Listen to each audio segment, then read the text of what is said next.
I used to think time was a comfort, linear, reliable, measurable. A constant tick-tick march forward, indifferent and eternal. But now I know better. Time is not a line. It isn't even a circle. Time is a trap. And if you listen closely, just as the last chime of midnight fades, you might hear it, the call of the 13th hour. My obsession started harmlessly. I was researching for a thesis on temporal perception, digging through dusty old horology books at the university library. The further I delved, the more I realized how arbitrary our systems were. We divided our days into 12-hour cycles, 12 for day, 12 for night. That number, 12, shows up everywhere. 12 months, 12 zodiac signs, 12 apostles. To the ancients, 12 symbolized completeness, closure, but what if that's not the whole story? I found a reference buried in an obscure, untranslated German monograph from the 1800s. It mentioned the 13. Stunde, the 13th hour. Not metaphorically, literally. A time beyond 12, beyond the accepted reckoning. It was described as a waking hour of the unseen, a span of time existing just beyond our perception, a moment where the veil thins.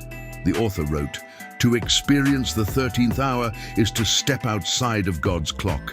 Beware, for the gears of this hidden time grind not with brass and cog, but with bone and shadow." I should have stopped there, once. The idea took root. I couldn't stop. I began to hunt down every reference I could find. You'd be surprised how often the 13th hour appears in folklore, always on the margins, always whispered. In rural Hungary, villagers speak of a Gursit church bell that tolls 13 times on moonless nights, summoning the Anyakok, shadow beings that mimic the living. In Irish myth, there's mention of the Trideag Uair, a hidden hour said to open only under a black sky, during which one can see the Sidi as they truly are, ghastly, eldritch, and not at all human. Even older is a Sumerian fragment I found, where the gods convene in a time after 12 before none, when the mortal world cannot observe, a time of decision and punishment. These tales always had the same thread.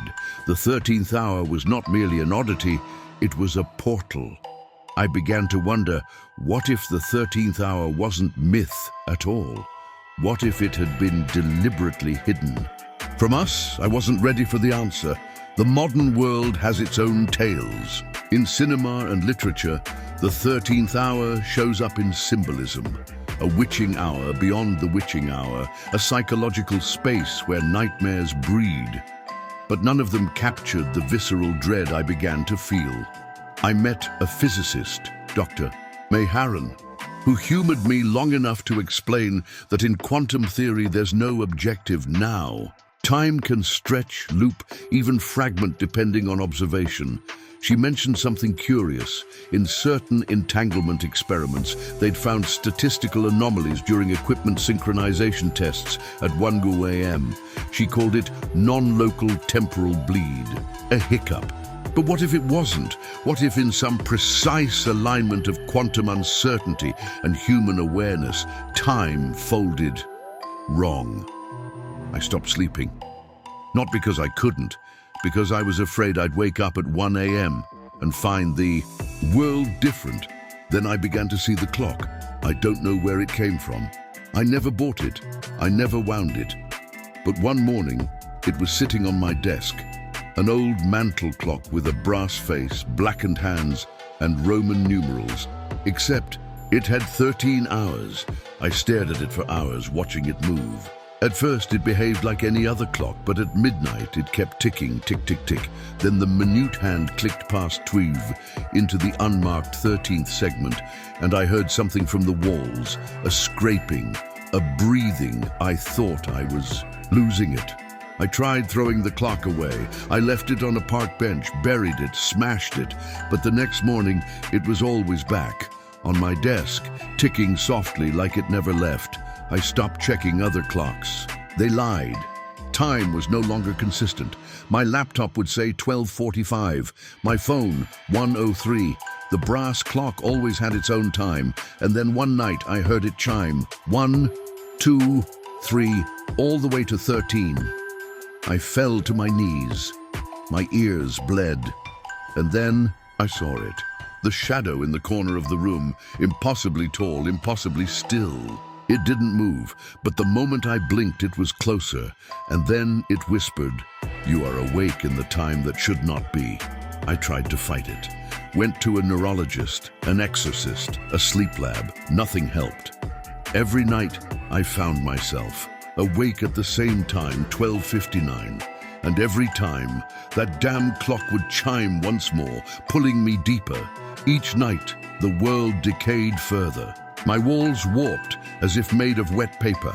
My own reflection would move out of sync, smiling a second too late. The voices began, whispering my name, telling me truths no human should hear. I read journal entries I never wrote. Photographs changed, subtly, like something in the background had moved. And always, the clock ticked forward toward the 13th hour. Dr. Harron agreed to meet one last time. When I showed her the clock, she went pale. "Where did you get this?" she asked. "I don't know," I said. "I saw one like it in my father's lab before he vanished. He used to say time was frayed, splintered, that there were threads of it we weren't meant to follow." She took the clock from me, trembling. "It's not keeping time," she whispered. "It's keeping something else." That was the last I saw her. Her apartment was found empty the next day. Door locked from the inside. Brass clock on the nightstand, ticking. I gave in. The next time it chimed 13, I didn't fight it. I stared directly into the dark corner where the shadow stood. I let the air grow thick and the world tilt sideways. I let my reflection step out of the mirror and take my hand. And then I stepped through. The world beyond the 13th hour is not a place. It's a state, a frequency of perception that most minds reject. It is where forgotten thoughts live, where abandoned timelines drift. I saw versions of myself, dead, insane, ancient. I saw time as a bleeding wound. I saw them, the keepers, the architects of chronology, creatures of entropy and rhythm, weavers of cause and effect. They do not speak, they do not feel, they only correct. I wasn't supposed to be there, and they knew it. One turned toward me. Its face was a spinning clockwork spiral. Its voice was the sound of gears grinding bone. "You were warned. Time does not forgive." I woke up in my apartment. The clock was gone. For a moment, I thought it was over. But then the real horror began, because now every time I check a clock, it's wrong. Time slips, minutes vanish, I'll lose hours with no memory. People I remember no longer exist. Places I knew are gone. I walk down streets that didn't used to be there. I hear voices in static. And sometimes, just at the edge of sleep, I hear the chimes again. 1, 2, all the way to 13. So what is the 13th hour? A myth? A psychological phenomenon? A quantum defect in the fabric of time? I don't know. But I do know this. Something exists outside of our reckoning, a hidden pulse beneath the heartbeat of the universe. A door in time that opens only when you look too closely. Maybe it's just a metaphor. Maybe it's the part of ourselves we're not ready to face. The madness just beneath the surface. The unspoken terror that time itself might be a lie. Or maybe it's real. If you ever hear a 13th chime, don't look at the clock. Don't acknowledge it. Pretend you didn't hear. Because once you do, you can never go back.